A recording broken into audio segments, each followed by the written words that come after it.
Dis vanaand 'n voorreg om die ouderlinge en ook Dominee Dan Steinman aanlyn te hê op die skerm. Ons is baie bewus van die grootsheid van die oomblik en natuurlik ook hierdie toerusting wat oor etlike maande al plaasvind.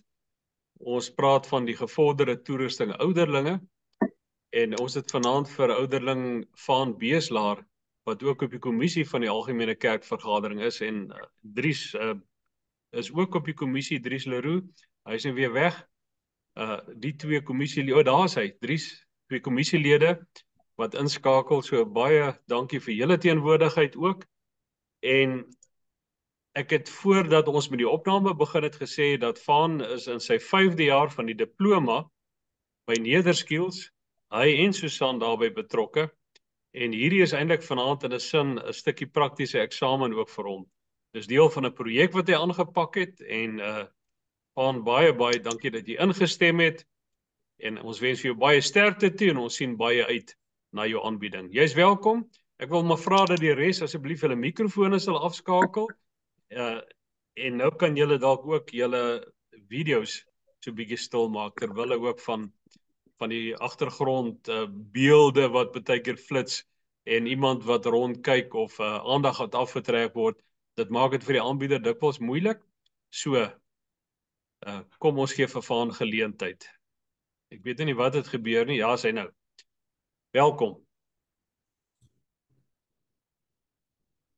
Dis nou by julle. Dankie Dr. Ungerer, kan ek vra of almal my kan hoor op hierdie stadium? As julle nie kan nie, dui net vir my aan. Ek dink dis gepas dat ons so oomblik stil raak in gebed voordat ons voortgaan met die toerusting. Kom ons sluit die oë. Onse Vader wat in die hemel is, in nederigheid bely ons afhanklikheid van U. Ons is bewus van ons tekortkominge, maar ons is ook bewus, Here, dat U telkens met ons werk. Dat U telkens ingryp wanneer dit nodig is en dat U 'n verskil in elkeen van ons se lewens kan maak en wil maak. Here, gaan dan ook met ons gedurende hierdie aanduur waarmee ons met U woord toerusting besig gaan wees. Wil U ons behoed en bewaar en mag U ons toerus om daardie verskil ook in die samelewing en ons kerklewe te maak. Ons vra dit in die naam van Jesus Christus ons verlosser. Amen. Dr. Andrei, van my kant af baie dankie. Dankie vir die voorreg. Ek weet Dominee Bouwer het regtig baie moeite gedoen saam met U om vir my hierdie deur oop te maak vir my prakties. Dit is regtig 'n voorreg. En ja, ek het so 'n bietjie gestoei met wat ek vanaand gaan doen, maar hierdie gaan nie suiwer oor dit wat ons met die diploma leer nie, maar ook so 'n bietjie uit ondervinding uit. Baie van ons wat vanaand hier is al baie jare ouderlinge en baie van ons het al van hierdie ervarings wat ek miskien hier gaan noem gedeel. As ek dan praat oor ouderlingstoerusting, gaan dit nie om die ampt van ouderling te vervang of heeltemal te verander nie. Ek dink eerder dit gaan om so 'n bietjie 'n verskil te maak en te gaan kyk wat gebeur nou in ons samelewing. En dan op daardie manier kan ons dan sien hoe ons kan aanpas. Ek wonder wie van julle ken hierdie boekie. Dit is die handleiding vir ouderlinge. Nou hy het so in rondom 1987 tot 1990 rond is hy nogal wyd versprei. Hierdie is 'n uitstekende handleiding. En ons kan nie veel aan hom verander nie. Hierdie handleiding vir ouderlinge kan u gerus maar weer gaan daaronder die boeke gaan 'n bietjie opkyk en so aan. Ouderlinge kan gerus om weer deurlees. Hy's van groot waarde. Wat ons wel gaan doen is, ons weet die basisse van 'n ouderling en die werk van 'n ouderling, maar ek wil vir hierdie aanbieding 'n bietjie gaan kyk na nuwe kultuur. Nou, kultuur is vloeiend. Die daaglikse lewe wat ons vandag ondervind is anderste as voorheen. En binne hierdie kultuur waarin ons nou bevind, moet die kerk haar nog steeds handhaaf. Die kerk moet nog staande bly, maak nie saak wat die omstandighede is nie. Nou ek sal, indien van julle dit verlang, verskillende bronne kan deurgee. En as ons oor kultuur praat vanaand, gaan dit spesifiek oor Piet Ward se boek oor die praktiese teologie. En dit gaan hier oor kerkwees in die praktyk vir vandag. Nou, u sal sien in die volgende skyfie, en miskien kan u hier saamgesels, is daar oor hoofse uitdagings, dat ek net kyk of ek nie so bietjie vinnig is nie, net so bietjie terug. Ja, ek is reg. Skyfie 4 waarmee ons besig is. Dit is die uitdagings waarmee ons te doen het. Materialisme gaan oor meer as net om baie geld te hê. So sien ek het in die skyfie so 'n bietjie iets meer ingesit oor oorlewing. Materialisme gaan oor die middele wat ons nodig het om te oorleef. Nou, ek wil so 'n bietjie teruggaan, as julle my sal verskoon,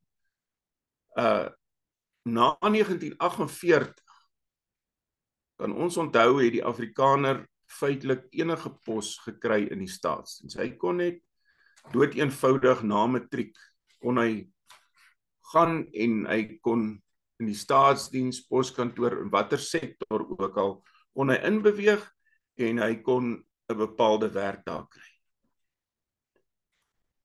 As ons goed onthou, was dit hoofsaaklik die Engelse persone daai tyd wat in die besighede begin inbeweeg het. Hulle het ingespring en gesê ek moet self oorleef. Nou is dit die tyd vir die Afrikaners en sommige ander groeperinge wat net nie meer werk in sekere sektore kry nie. Met ander woorde, wat gebeur is, die samestelling van gesinne het daardeur verander.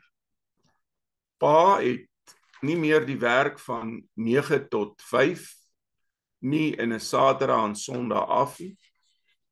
Nee, pa moet soms lang ure werk, en die kinders sien pa en ma, wat ook nou 'n inkomste moet kry, baie minder. So die tradisionele gesin, wat doeteenvoudig net oor naweke af was en saam kerk toe gegaan het, is nou heeltemal iets anderste. So daai deel van die samestelling van kinders, van kerkwees, het heeltemal verander. En ons sien dit in ons leë kerke. Die verstaan van kerkwees is meer as net die Sondag wat ons kerk toe gaan. Daar's ook kerk om die kerk, ook kerk op ander plekke, juis vanweë die nuwe samestelling van gesinne. Nog 'n saak wat ons nou onlangs oor gesels het, is die gedeelte waar dit gaan oor kinders wat verward is. Ons sal nou daai gesiggie sien van die kind wat regtig wonder, waar pas ek in? En dit gaan oor enkelgesinne. Hy of sy is hierdie naweek dalk by pa. Pa hulle gaan glad nie kerk toe nie, of as hulle kerk toe gaan, gaan hulle in 'n bepaalde gemeente. Volgende week is hy of sy by ma. Hulle gaan of kerk toe of hulle gaan nie kerk toe nie. Aan die ander woorde, die kind is heeltemal in die middel. En ons wat miskien agtergrond het die onderwys sal nou kan gaan en in 'n klas gaan vra, watter kinders bly by albei die ouers? En ons sal met skok verneem dat dit bitter min is. Met ander woorde, binne hierdie nuwe kultuur waarin ons lewe, van materialisme, wat eintlik maar oorlewing is, die samestelling van gesinne en die nuwe verstaan van kerkwees, is die uitdagings wat ons vandag het. En daai uitdagings is meer as net dit wat ons amptelik geleer het oor die ampt van die ouderling. As ons so 'n bietjie aanbeweeg, ek miskien net tussenin sit, sê, as enige iemand wil aansluit, is julle meer as welkom. Baie van ons het kennis van hierdie dinge, ons werk elke dag met hierdie sake, as ouderlinge en ook in die samelewing. Asseblief onderbreek my. Ons wil dit met bekwame spoed klaarmaak, maar ons moet ook nie die essensie van die saak verloor nie. Ek wil 'n bietjie kyk, wie ry aan die pen as gevolg van hierdie saak. Natuurlik die ouers. Die ouers is die mense wat net so verward soos die kinders is. Ouers is soms bang om selfs vir kinders te sê, julle moet saamgaan. Ek dink van ons wat hier sit vanaand kan sê, maar ons is half verplig om kerk toe te gaan. As ons vervolging kyk, die invloed wat die huidige omstandighede betref, kan ons duidelik sien dat die kinders ry ook aan die pen. Hulle het ook daai verwardheid saam met die ouers. En dan natuurlik die kerke. Julle sal sien dat die kerke moet in 'n groot mate ook aanpas, omdat hulle sien dat hierdie samelewing heeltemal anders is as wat hulle dit ken. En nou het die kerk ook 'n bepaalde druk op hom om aan te pas. Met ander woorde, die druk word net groter. So die hele samelewing. En dan sal jy hulle laaste sien, is dit die predikant. Nou, ons wil nou spesifiek so gerig, dat jy kan sien watter las daar op 'n predikant kan wees. Hierdie hele samelewing, met al die aanslae, moet deur die predikant hanteer word. En nou kom die rol van die ouderling in. Die ouderling moet in hierdie omstandighede wat ons nou bespreek, 'n meer aktiewe rol speel. Hy moet nou 'n rol van begeleiding speel. Nie net vir predikant nie, ja, natuurlik, maar vir almal wat betrokke is in die samelewing. En dit is ook die rol hoekom ons vanaand, dis ook die rede hoekom ons vanaand juis so 'n kursus soos hierdie aanbied. Die ouderlinge moet nou 'n verskil maak. Die opsig en tug van die ouderling het nou 'n nuwe dimensie aangeneem. Met ander woorde, ja, die basiese bly, maar daar is sake in die samelewing en om ons wat die ouderling se ampt direk beïnvloed. Dis hier waar pastoraat immers moet inskop. En pastoraat was ook dan 'n deel van ons opleiding in die diploma vir bediening. En die eerste ding wat ons daar sien is, hoe belangrik dit is om die pastor, die dominee, te ondersteun. As ons gaan dink aan al daardie druk op hom, is dit die eerste punt. Die pastor moet ondersteun word. Hoekom? Ons het die uitdagings gesien. As gevolg van hierdie uitdagings, ervaar die predikant ook druk binne sy of haar gesin. Dink nou bietjie as die predikant met al hierdie uitdagings in die nuwe kultuur waarin ons leef, in die stres van die samelewing waarin ons leef, hoe dit gaan in sy gesin. Het hy nog kans vir sy gesin? Hoeveel keer gebeur dit nie nou dat as gevolg van finansiële tekort dat 'n predikant nou twee plekke, twee gemeentes bedien. Sy werk word meer en al wat gebeur is sy salaris wat hy aanvanklik gehad het word nou gedeel deur twee gemeentes. Kan jy sien waar die ouderling nou sy rol moet begin speel? Vervolgens is dit die stres en ek sien ek het nou daai stres met twee S'e gesit om hom nou juist te wys hoeveel stres daar is. En dit lei tot angs en depressie. Laat ons maar eerlik wees en vir mekaar sê, daar is baie predikante wat stres, angs en depressie beleef. En dis hier waar die ouderling eintlik die skepnet moet uithou. En dan kom daar nog 'n ander aspek by. Ons het nou gesien en gepraat van kerke wat leeg raak, maar dit begin van onder af. Jeugbediening speel 'n sentrale rol. Maar as ons nou kyk wat die pastoraat of die pastor als moet doen, dan twyfel ek of hy nog by jeugbediening kan uitkom. Nou wat nou? Ons sien hierdie ding.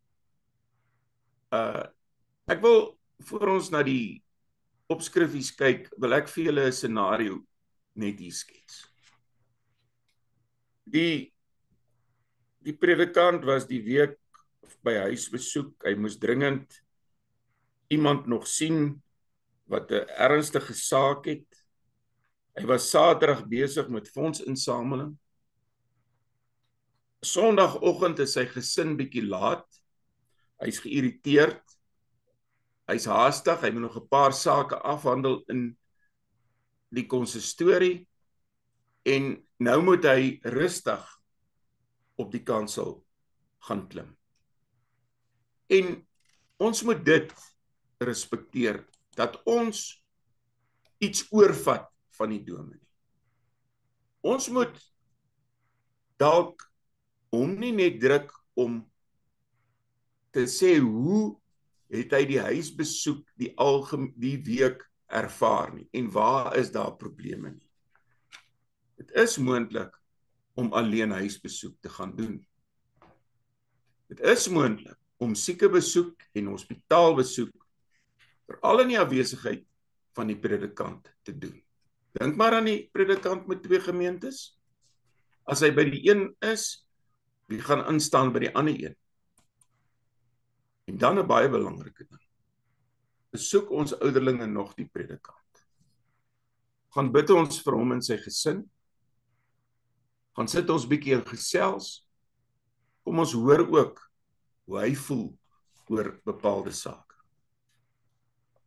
En as ek nou hierdie goed sê, dan is dit praktiese goed. Hoor op die grond. Luister na die gemeente. Hoor waar die probleem is. Probeer dit oplos voordat die predikant ook nog daarmee opgeskep sit. Dit is vir my so erg om te hoor in 'n konsistorie waar die ouderling net aanhou vra in plaas van om te doen. As hy nou sy opsig wil hou, moet hy hoor, maar hoe het die predikant gevorder die week wat verby is? Terwyl hy dalk verslag moet doen, hy of sy verslag moet doen. Die volgende saak, tree as tussenganger op. Broers, susters, ons kan nie toelaat dat die predikant met alledaagse sake opgeskep sit.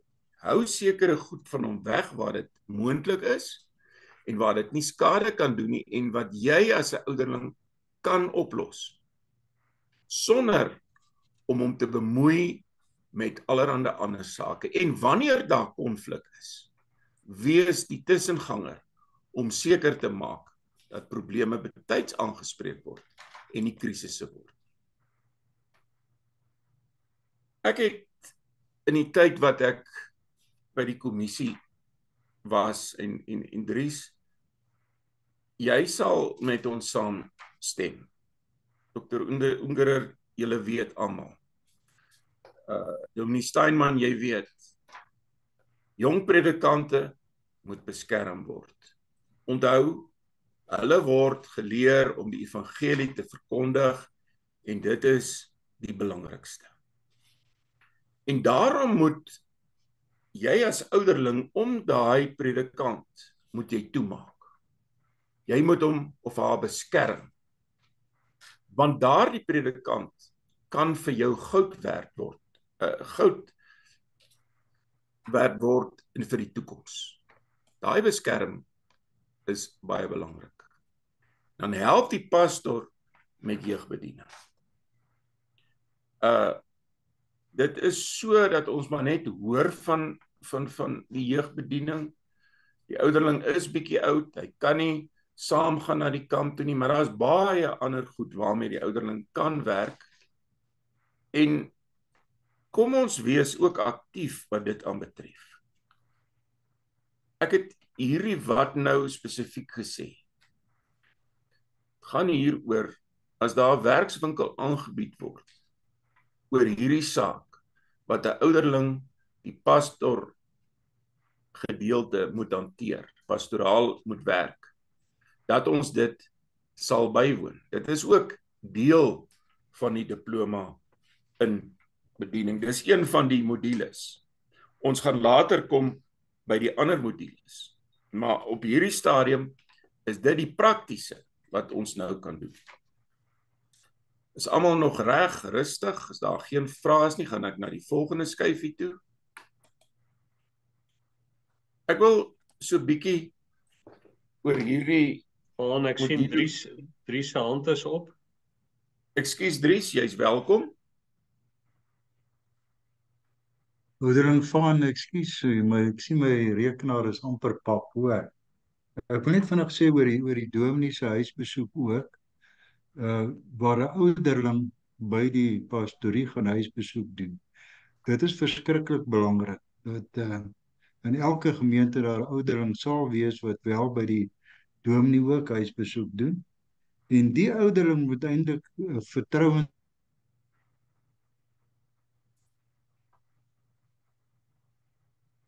Dit lyk vir my Dries se rekenaar het dit toe nou nie gehou nie. Dries, is jy nou van die lug af?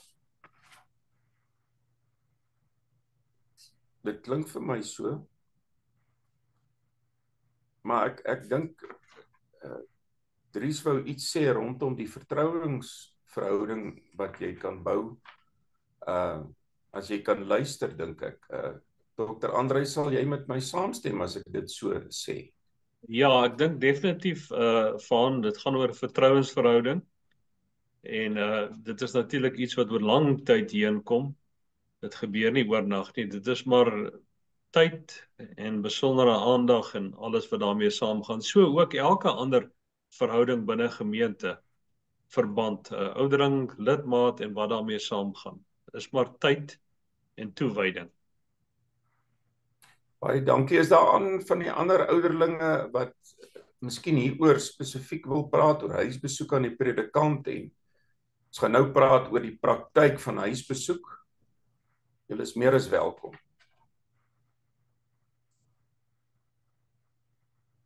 Goed. Nou hierdie module oor huisbesoek is deur Dr. Christo van der Merwe vir ons een aand aangebied en ek was regtig verras oor die moeds en moenies by huisbesoek. Baie belangrik is om agtergrond te kry oor die omstandighede van die bepaalde huisgesin. Om net daarin te stap en nie te weet wie is die mense en absoluut niks van hulle te weet nie, kan 'n verleentheid vir die mense wat die besoek ontvang, kan dit 'n groot probleem wees. Hier's nou is almal se skerms nog reg? Hier is net iets wat nou hier by my is almal se nog werkend? Kan ek net hoor? Ja, alles is reg. Baie dankie, waardeer. Jy moet daarin bekend wees met die mense situasie of hulle arm is en hulle nood het en sulke goed, dan kan 'n mens makliker met hulle praat. Ek net hier by my volgende skyfie uitkom. Volgende reël. Ek dink hierdie volgende punt weet ons, maak 'n afspraak wat geleë is en hou asseblief by die tyd. So ons het net nou gepraat van die gesinne wat se struktuur heeltemal verander het. Daarom is dit noodsaaklik om te hou by die tyd en dat almal rustig is wanneer jy hulle gaan besoek.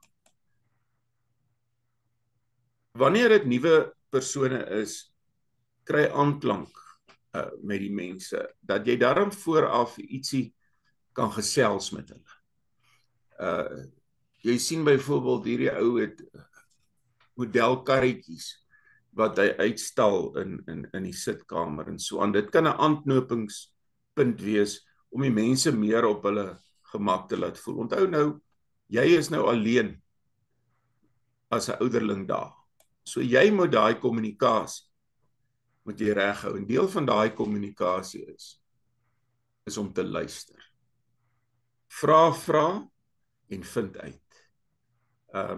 Ons moet nie die mense oordonder nie.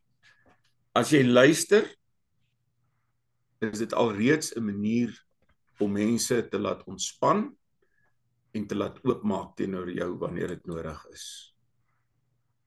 Moenie onvoorbereid aankom vir 'n huisbesoek nie. Berei 'n bepaalde gedeelte voor, bietjie oordenking, en belangrik is, die gesin moet toegelaat word om eers te praat. Ons weet daar gaan 'n ongemaklike stilte wees, mense wil nie altyd praat nie, maar gee eers vir hulle 'n tydjie, dat hulle kan praat oor dit wat jy gelees het. Hoe sien hulle dit? En dan kan jy dit later bietjie saamvat en 'n gebed doen.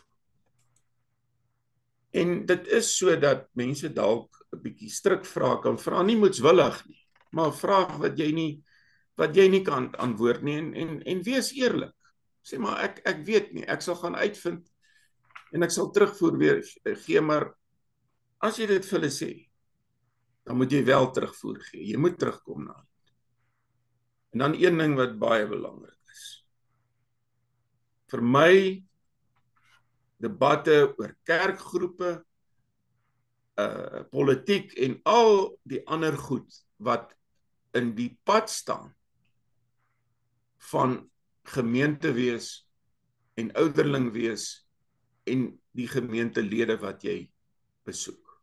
Dit is so dat baie mense, as jy hulle kom besoek, dadelik wil weet, wat is jou standpunt oor hierdie of daardie saak? Wees dan eerlik en sê, my doel vandag is om te kom hoor, hoe gaan dit met julle? En die woord op 'n beskeie manier aan julle te bring.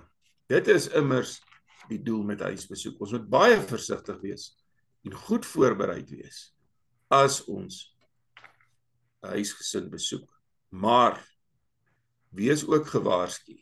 Indien jy probleme waarneem, is dit nog steeds nodig na die predikant toe te gaan en te sê, dominee, ek dink u moet 'n bietjie daar of daar 'n draai gaan maak. Nou, hierdie is dalk 'n onderwerp, sieke en hospitaalbesoeke is iets wat ons dalk nie wil oorweet nie. Dit is vir ons vreemd as ouderlinge om dit te doen. Nou, deel van ons prakties was in hierdie diploma in bediening was, jy moet soveel hospitaal en sieke besoeke doen en verslag lewer. Maar ons is nie net daar gelaat toe ons die kursus gedoen en gesê het, gaan nie. Ons is voorbereid en Dominee Petrie de Kok, hy was lank hospitaalpredikant, hy het een aand met ons sy kennis oor sieke en hospitaal besoeke het hy 'n bietjie gesels. Die eerste ding is bemoediging deur die woord. Dit is vanselfsprekend, gepaste stukkie vooraf, afhangende van die bepaalde situasie van die pasiënt. Miskien kan jy net gaan en bid vir 'n persoon, al is die persoon dalk in 'n koma, dalk hoor hy nog, want ons navorsing, en dit is ook wat Dr. Christo vir ons gesê het, en Dominee Petrie Kok wat gesê het, jou gehoor is dalk die laaste funksie wat kan meegee, so dalk hoor die persoon nog. En al hoor hy nie, is dit die kommunikasie met die Here wat daar teenwoordig is rondom die siek pasiënt en dalk van die familielede. Derentyd teenwoordig. As jy begin met 'n pasiënt, moenie as dinge moeilik raak opgee nie. Jy was nou al daar. Gaan weer. Gaan tot die einde, wat ook al die situasie is. Dit is moeilik, maar as 'n mens eers dit in praktyk geleer doen het, dan raak dit ook makliker. Hou jou uit die gevolg van die siekte heeltemal uit. Ons kan net so min as feilbare wesens, kan ons glad nie 'n gevolgtrekking rondom die diagnose of wat ook al maak nie. Kom ons hou ons weg daar. Valse troos is verkeerd. Gebed om genade in alle gevalle is reg. Ons moet ons asseblief nie uitspreek en dinge vra wat ons nie voel reg is nie en vir die gesin meer pyn kan veroorsaak. En dan is daar 'n medium wat ons moet gebruik met sieke en hospitaalbesoeke. Vra uit oor hoe dit met die familie gaan. Vra vir hulle, hoe gaan dit by julle? Hoe voel julle oor die situasie? En dan kan jy ook deur hulle hulp aanbied. Waarmee kan ons help? Hoe gaan dit nou daar? Moet ek weer 'n draai daar gaan maak? Ensovoorts. 'n Mens wil jou ook nie indring nie, maar dit is baie belangrik om met die familie kontak te hou. Die volgende skyfie gaan ons 'n bietjie kyk na sterwensbegeleiding. Nou, Dr. Frikkie het hierdie gedeelte met ons behandel. Dit was baie insiggewend, en hier wil ek sê, is daar iemand wat iets wil noem? Ek het net so ietsie gehoor. Goed, dit was baie insiggewend, maar ek wil dadelik sê, as dit nie vir jou reg is nie, moet dit nie doen nie. En een ding wat baie belangrik is, as jy dit kan doen, nie kan doen nie, wees net versigtig. Ons kry almal nou deesdae selfverklaarde of selfopgelegde beraders wat net wil dadelik inspring en help. En dit is waar dinge verkeerd kan loop. Die eerste ding waarna ons kyk met sterwingsbegeleiding is, ons moet voorbereid wees. Jy moet weet dat jy kan in 'n situasie instap van hartseer, van moedeloosheid, en jy moet daarop voorbereid wees. Jy moet geestelik daarvoor voorbereid wees. Dis waarom ek sê, as 'n mens dit nog nie kans daarvoor sien nie, dan moet jy dit nie doen nie. Want dit mag dalk te veel vir jou wees. Maar nou is daar scenario's. Daar kan regtig so iets gebeur dat eers oor 2 dae of so predikant is. En juis om tussentydse berader daar te wees is uiters belangrik. En moet jou nie indring nie. Dr. Frikkie het spesifiek vir ons gesê, in so 'n situasie, wees stil, Gee eers die familie kans om tot verhaal te kom. Staan net so 'n bietjie terug. Fisies kan jy selfs eenkant gaan staan met een van die familielede wat dit meer kan verwerk of so 'n gesprek kan voer en net 'n bietjie verstaan wat die situasie behels. En dan kan jy vra of jy vir die familie kan bid. Of 'n gedeelte van die familie wat hulle weg oop sien om nou te bid in so omstandighede. En dan is dit baie belangrik, die opvolgwerk. Ons sê altyd ons bied hulp aan en dan los ons dit net daar. En dit is opvolg. Selfs al skakel jy net van die familielede en vra, hoe gaan dit? Hoe gaan dit met die oog op die toekoms? Onthou, wanneer almal weg is, moet daar nog steeds iemand oorbly om te troos. Ek sê weer, sterwingsbegeleiding moet 'n mens baie versigtig wees. En as jy nie kans sien nie, help eerder deur die familie en kyk wat jy vir die mense kan doen. Maar daar is geleenthede wat ons maar ons plig moet doen en ook sterwingsbegeleiding doen as ons dit kan doen. Wat is die pastorale funksie? Ek wil hier 'n paar dinge bespreek rondom die beskerming van jou predikant. Toe ons hierdie module hanteer het, het ek vir Dominee Bouwer gepraat, sê, ek persoonlik sien nie kans om as 'n pastorale funksie te verrig nie. Ek dink ek sal so 'n persoon dadelik verwys na iemand toe. Toe het hy die woorde gesê, ons kan nie iemand wegwys as hy spesifiek, hy of sy na jou toe kom vir hulp nie. So 'n geval is ons die eerste linie. En julle weet dit, jy kan immers net luister. Luister is genesend. As jy dan die woorde het nie, luister. Opleiding. En die opleiding wat ons ook gekry het in die diploma vir bediening, kan net die eerste vorm van berading insluit. Daar is met ander woorde 'n tyd wat jy oorgee. Jy is ouderling, moet die basiese kennis hê, maar onthou, jy is nie 'n gekwalifiseerde beraader nie.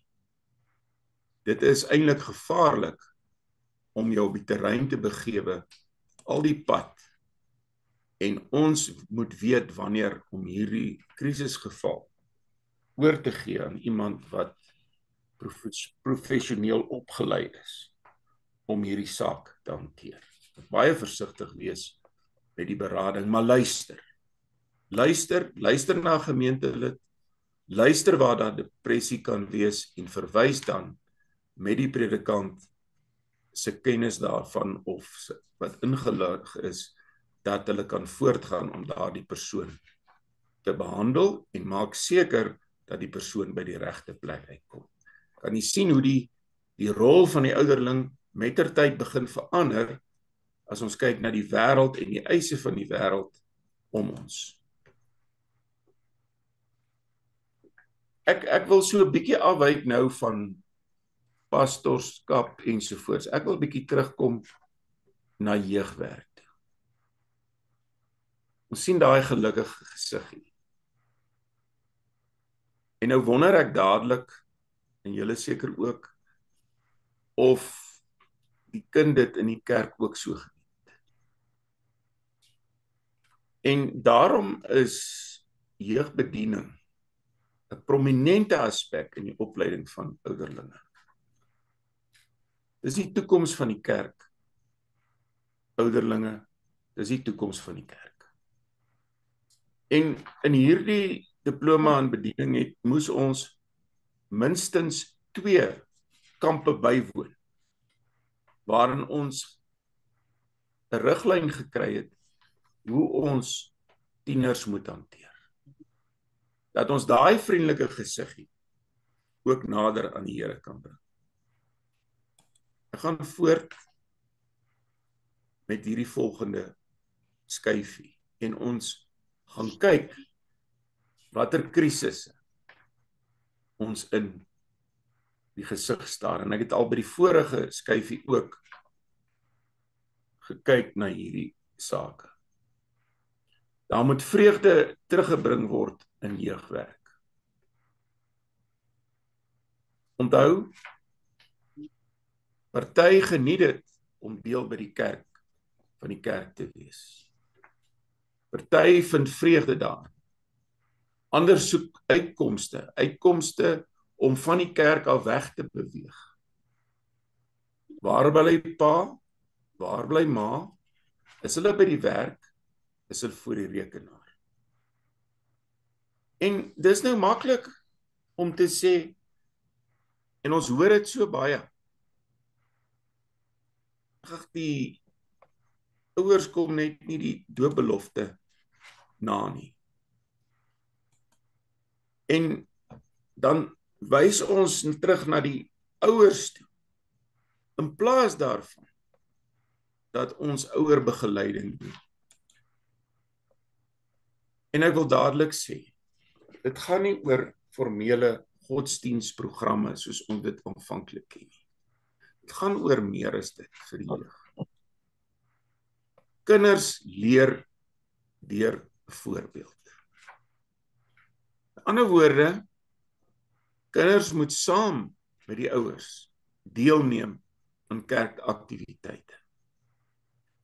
En ek wil op hierdie punt miskien 'n omstrede ding sê, en dit is dat ons dikwels in gemeentes vind dat die kinders uitgaan vir 'n bepaalde diens, wat ook goed is, maar watter tydjie het die gesin om saam in die kerkbank te sit?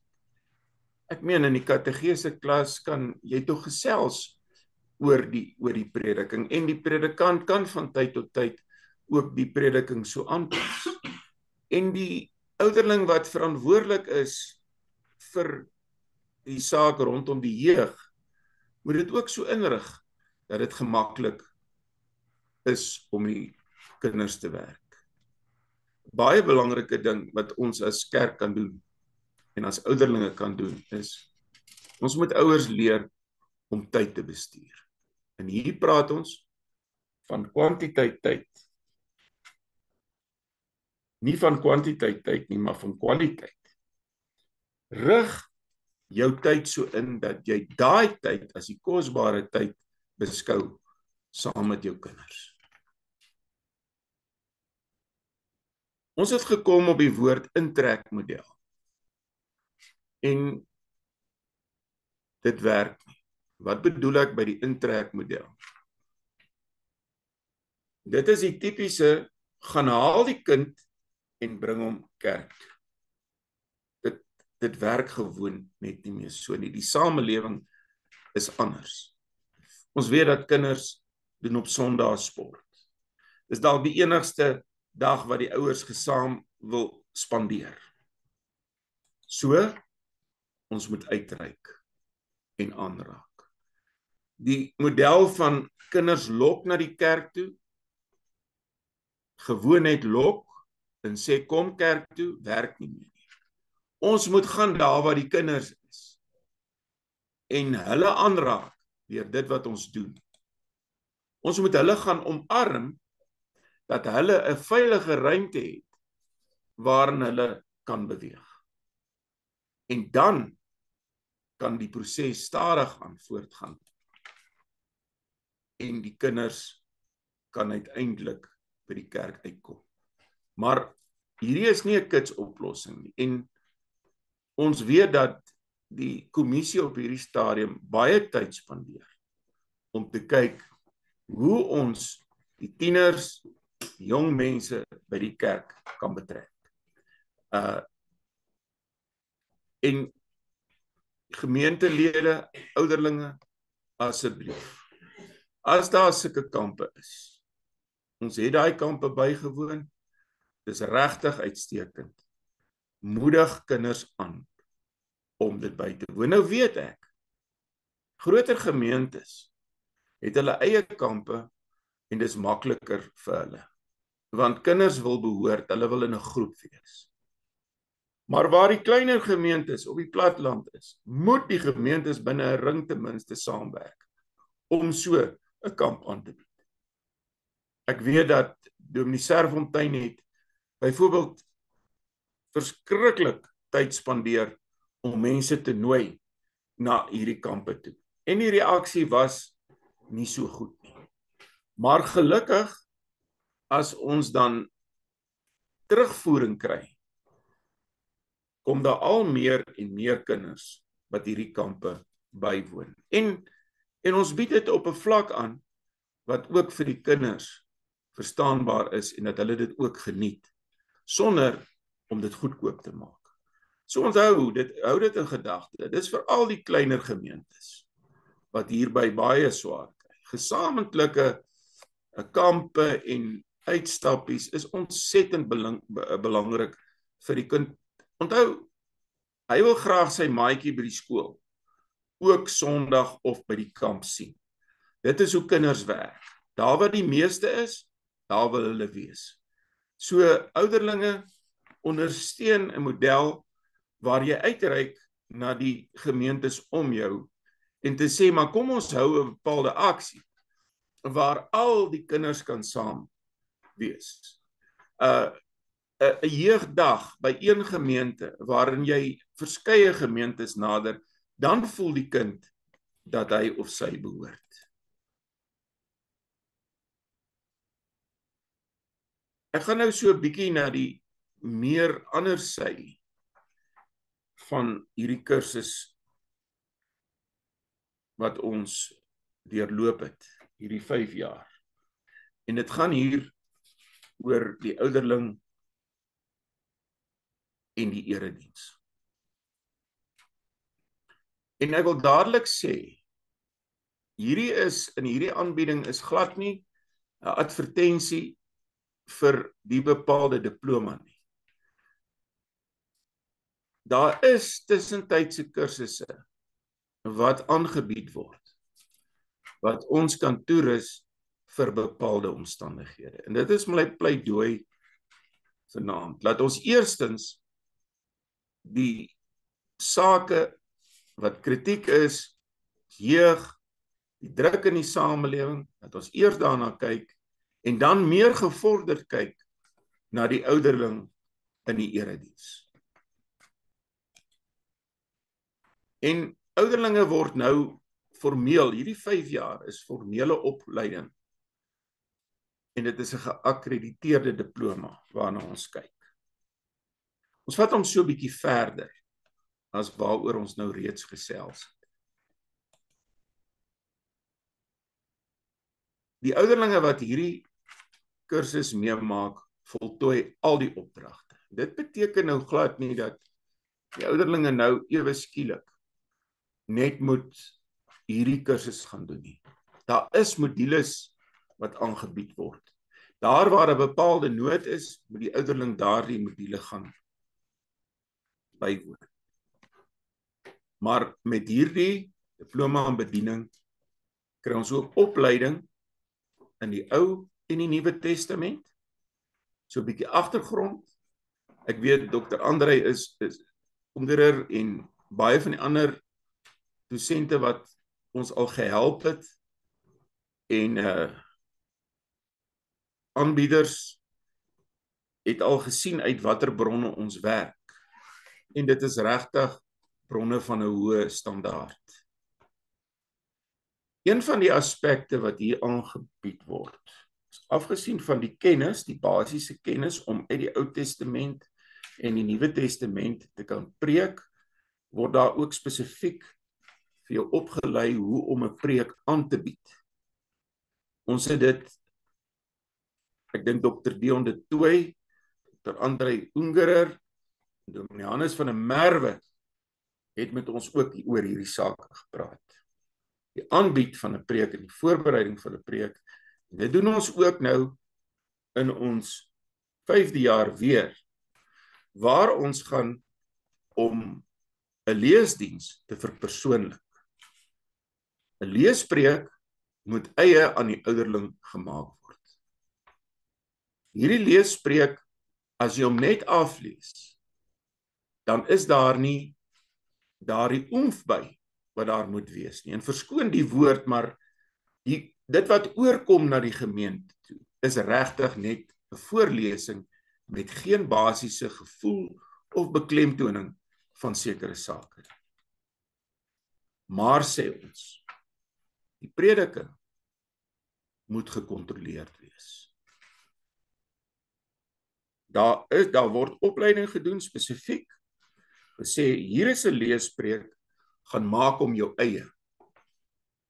Gemaak om sodanig dat dit ook by jou styl en jou manier van aanbieding aanpas. Of as jy dan 'n preek voorberei, stuur hom vir die konsulent, laat hy of sy daarna kyk en kyk of jy op die regte pad is. Nou vra ek, hoekom? Hoekom moet die ouderling hierdie opleiding ook kan deurgaan, as dit in sy of haar veld is? En die eerste saak wat ek hier wil aanspreek is, daar is ringe wat 'n groot tekort aan predikante het. Nou, ouderlingsdienste kan nie die predikant vervang nie, en daar is ook nie 'n amp in ons kerk naas die predikant en die ouderling nie, geensins nie. Ons besef predikante word oorlaai. Ons het gepraat van predikante wat diens doen selfs by 2 gemeentes en dan selfs by 3 gemeentes. Ons kyk in situasie in die Noord-Kaap, waar ouderlinge sterk met leiding neem as gevolg van die tekort aan predikante. Vervolgens, ding wat gebeur is, eredienste word afgestel. Nou my persoonlike mening is, om vir 'n gemeente 'n Sondag te sê, al is dit 10 gemeentelede, te sê, gaan skakel by ander gemeentes in, en waar die kerkdeure oopgehou kan word, vir 5 tot 10 mense, is dit beter. Dit is ongelukkig so, dat die predikant byvoorbeeld geen verloftyd kry nie, en dat hy sê, maar hierdie naweek moet ek bietjie wegkom. En nou raak dit deel van die ouderling se opdrag. Nou moet die ouderling ingryp en instaan. En al weet die gemeente dat daar nou 'n ouderling is, en daar kom helfte van die mense soontoe, dan is dit ook maar reg. Maar die kerkdeur staan oop vir die gemeentelede. En natuurlik gaan nie net oor die prediking nie. Die ouderlinge kry geleentheid om geloofswaarhede dieper te verken. En ek wil vanaand vir julle dit so noem, dat binne hierdie 5 jaar het ek 'n persoonlike verandering in my leefwyse ervaar. Hierdie studie wat ons doen en die werkswinkels wat ouderlinge doen, is ook selfverrykend. Dit maak jou gereed om met uitdagende sake te handel. Ek sê dit weer, 'n ouderling vervang nie 'n predikantsambt nie. En ek dink dit is, en ons kan maar hieroor praat, dit is wat baie van ons nog 'n bietjie bekommerd is. Die ouderling word predikant. Of die ouderling wat preek is net onder die predikant. Die ouderling se pligte word duidelik uitgespel, ook in die kerkorde, dat die ouderlinge leesdienste mag lei. Gaan kyk by die plig van die ouderling in die kerkorde. Voor ek hier by hierdie skyfie aangaan, is, as ek dalk net so 'n bietjie teruggaan, wat ek dalk vergeet het is, die woord leesdiens word geetiketeer. En ons sou graag wou sien dat dit na iets soos 'n ouderlingsdiens verander word. Veral as ons hierdie leespreek verpersoonlik, dan raak dit 'n ouderlingsdiens wat onder toesig is. Maar leesdienste klink dadelik vir jou, ek wil nie daarna gaan luister. Ek wil praat oor 'n paar slaggate, en dit is dinge wat ons elke dag sien. Slaggate, en dit is uit baie ervaring uit, en ek dink ons ouderlinge weet dit ook, maar is goed as ons weer daarna kyk. Elke gemeente en die kerk in geheel is in die konteks van 'n bepaalde kultuur. En ons weet nou dat ons in 'n nuwe kultuurera is. Verandering is 'n gegewe. Ons het gepraat deurentyd van die verandering in die familie en die gesin, en dit is 'n gegewe. En binne hierdie raamwerk moet die ouderling die balans handhaaf. En hoe gaan hy dit doen? Hy moet hoor wat die gemeente moet sê. Die ouderling moet deur onderhandeling sinergisme nastreef. Nou, sinergisme kan in twee wyse gesien word. Eenheid in die gemeente, waar die ouderling 'n baie sterk rol moet speel, maar ook sinergisme oor grense heen. Die buurgemeente, samewerkingsooreenkomste, dis binne 'n nuwe era wat ons is, waar gemeente dit nie meer kan maak nie. Die ouderling moet nie die een wees wat dit terughou nie, maar die ouderling moet juis die leiding neem en sy mede-ouderlinge motiveer of rigting aandui. Moet asseblief nie uitlatings op 'n verkeerde plek en tyd maak. Lees eers die kultuur van die gemeente, voordat jy drastiese verandering in die gemeente opset doen. Kom ons praat maar oor 'n bepaalde saak. En ons was al in van ons gemeentes waar hulle sê, maar ons wil nou 'n bord op hê, waar hulle, en dis nou al 'n rukkie terug, ons wil nou 'n bord op hê, waar die afkondigings, die liedere en foto's ensovoorts gewys moet word. Kies die regte tyd, kies die regte plek, maak die gemeente deel van drastiese besluite. Ons kry gemeentes waar die kansel nie meer gebruik word nie. Dit is 'n langsame proses. En dit moet deur ouderlinge bestuur kan word op die regte wyse, en die balans moet altyd gehandhaaf word. Daarom sê ek, daar bly 'n verskil tussen kerkwees en 'n nuwe konteks, en dan na die volgende skyfie toe, waarmee ek stadig gaan wil afsluit, dat ons moet oppas dat ons nuwe kerk is in 'n nuwe konteks. Maar ons moenie gaan vir populariteit nie. Want populariteit lei tot groepsvorming en maak 'n gedeelte van die mense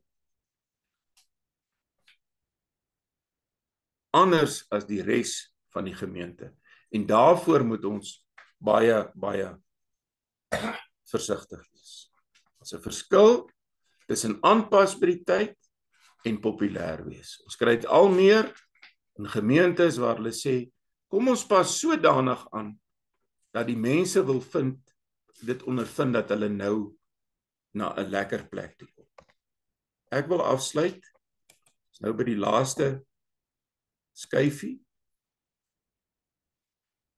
Ouderlinge, predikante, Dr. Ungerer, ons is geroep tot diens. Die ouderlinge moet vanaand besef dat ons kan nie net in die banke sit, ouderling wees en ons amptspligte net in die gemeente die daaglikse roetine doen. Ons word geroep tot aksie. Ons word geroep tot diens. En ek wil afsluit met die versie uit 2 Timoteus 3 vers 14, wat vir my persoonlik baie kosbaar is. Ek het dan ook hierdie as 'n vers ontvang toe ek voorgestel is in die gemeente Eikenhof jare terug. Maar bly jy in wat jy geleer het en waarvan jy verseker is, omdat jy weet van wie jy dit geleer het. Baie dankie vir julle goeie aandag. Ek hoop as dit net 'n verskil, effens 'n verskil kan maak, dat dit 'n sukses was. Baie dankie Dr. Ungerer, dankie vir elkeen wat sy tyd opgeoffer om vanaand ook hierdie geleentheid van opleiding vir my te gee. Baie dankie. Ja, jette, ek is so dankbaar vir jou vanaand. Dit is regtig vir my 'n ongrypende moment ook, en ek het lekker geluister na jou, so dankie en baie geluk ook.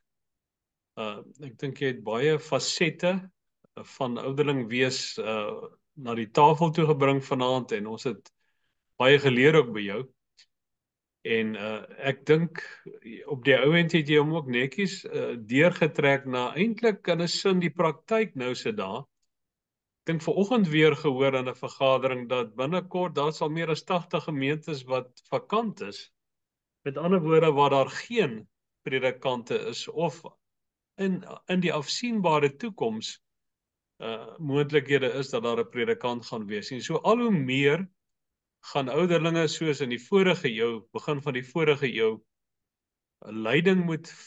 leidende rol moet vervul, en daardie fasette wat jy genoem het van huisbesoeke, sieke en hospitaalbesoeke, sterwensbegeleiding, en waar daar ook dood in die familie is, of wat jy dalk selfs 'n doodstyding moet oordra, gaan al hoe meer die pligte van ouderlinge word.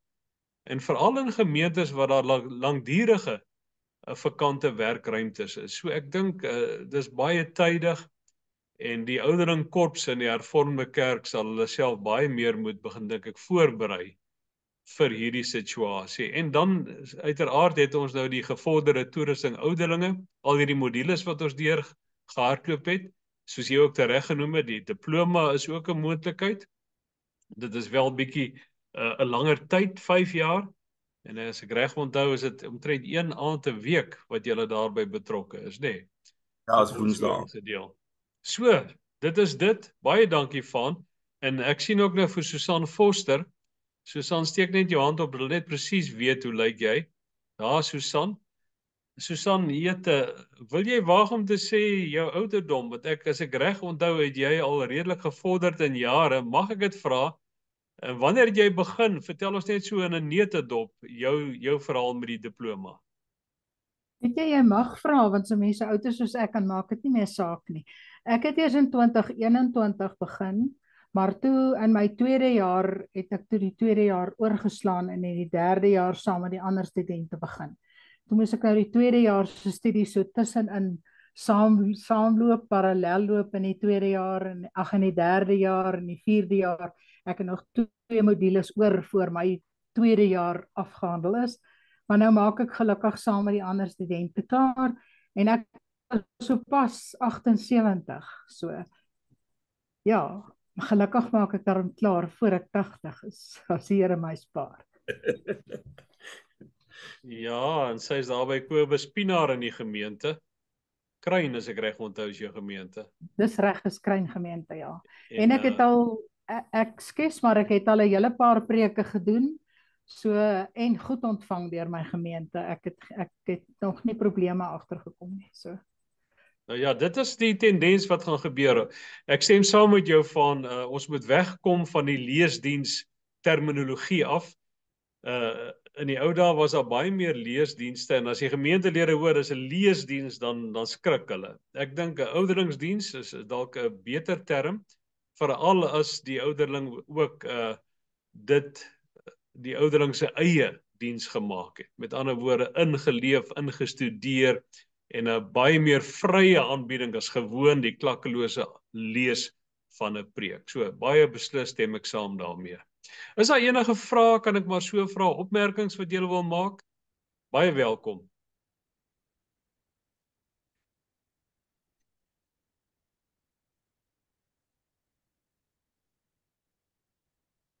Niemand nie?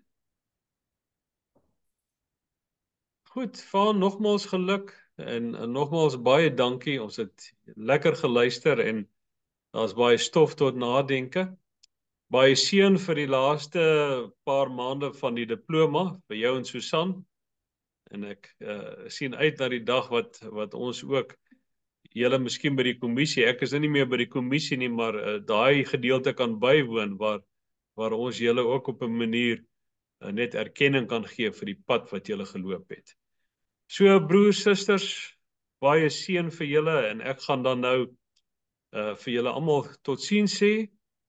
Mag julle baie geseënde week verder hê en onthou die volgende aanbiedinge sal ons ook nou weer aankondig soos wat dit verskyn. Die 6de Mei moet julle net kennis neem. Dis 'n maandag aand en nie die gewone dinsdag aand nie. Dr. Frikkie Labuschagne kon nie die dinsdag aand nie, maak seker julle weet dis die maandag aand dat ons dan inskakel. En dan die laaste strekking van die aanbiedinge gaan meer wees sinodaal. Die sinodale funksies waarvan ouderlinge moet kennis neem. En dan hoop ek dat ons hier teen einde Mei kan klaarmaak met hierdie gevorderde ouderlinge toerusting en dat ons julle dan ook die nodige erkenning kan gee vir die opleiding wat julle deurgeloop het. Onthou, die van julle wat agter geraak het, daar's nog moontlikhede om al die video's te gaan kyk op die HTK webtuiste, al die assesserings te doen en dan kan jy steeds saam met die res dan ook die sertifikaat ontvang. Dit is nog heel moontlik. Baie dankie en baie seën vir julle.